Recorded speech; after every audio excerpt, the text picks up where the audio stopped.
สบายดีสวีได้เนาะมือนี้มาพบกับไว้อีกแล้วในซองไว้สไตล์ไว้เนาะมือนี้ไว้สีมาสอนวิธีแก้ไขใส่หน้าปกคลิป YouTube เนาะแต่ที่ไว้สิสอนนี่แม่นในกรณีที่ว่าเฮาโพสต์คลิปไปแล้วแต่ว่ามันยังบ่ทันได้มีหน้าปกเฮาบ่ทันได้ใส่หน้าปกเนาะแล้วเฮามาเริ่มขั้นตอนกันเลยขั้นตอนทำอิฐนี่เฮาจะเข้าไปที่หลังบ้านเนาะเฮาสามารถเข้าได้สองทางเนาะคือตามสะดวกว่าซั่นซะไผอยากเข้าทาง Google ก็ได้ไผอยากเข้าคือไว้นี่สิโหลดแอปอันนั้นตัวนี้มาเนาะ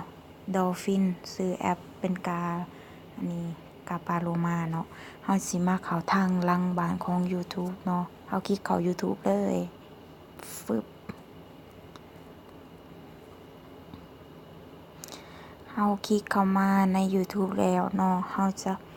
มาเบิ่งขวามือเนาะจะเห็นหน้าตานี่มันเป็น2ของเฮาเนาะเฮาจะคลิกเข้าไปเป็นรูปหม้องรูปคนนี่รูปกับพระเจ้าเอง ฟึบเข้าไปแล้วเนาะเฮาสิมาคลิกใส่ Creator Studio เนาะปึ๊บ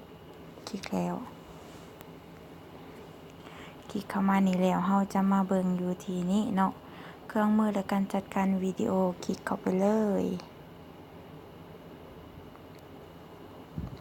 หลังจากนั้นเนาะมันก็สิโชว์วิดีโอที่เฮาโพสต์หั้น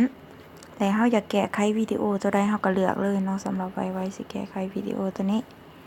ฟึบเฮาคลิกเข้าหม้องแก้ไขเนาะแล้วมันจะขึ้นหน้าตาให้เลือกแบบนี้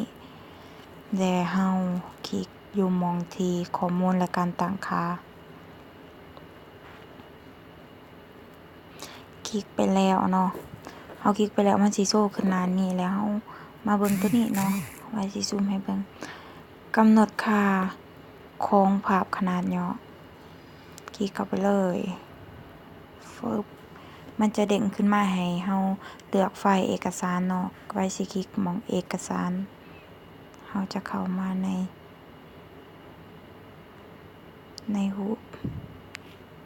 เข้าไปที่แกลเลอรี่เพื่อเลือกเอารูปที่เฮาเกี่ยมเมียนเนาะคือไว้เกี่ยมเมียนนี่รูปตัวนี้ไฟล์ใหญ่โพดบ่จักลองคลิกเข้าไปเบิ่งเนาะแต่มันกำลังอัปโหลดถ้าว่าไฟล์มันใหญ่โพดมันก็สิบอกว่าอัปโหลดบ่ได้พอดีเนาะแล้วหลังจากนั้นเนาะมันอัปโหลดแล้วเฮาจะมาคลิกเลยอยู่นี่บันทึกการเปลี่ยนแปลงถือว่าแล้วเนาะสำหรับการแก้ไขหน้าปกคลิปวิดีโอใน YouTube เนาะแต่สำหรับมาฮอดนี้เนาะผู้ใดมีคำถามบ่เข้าใจตัวใดแม่น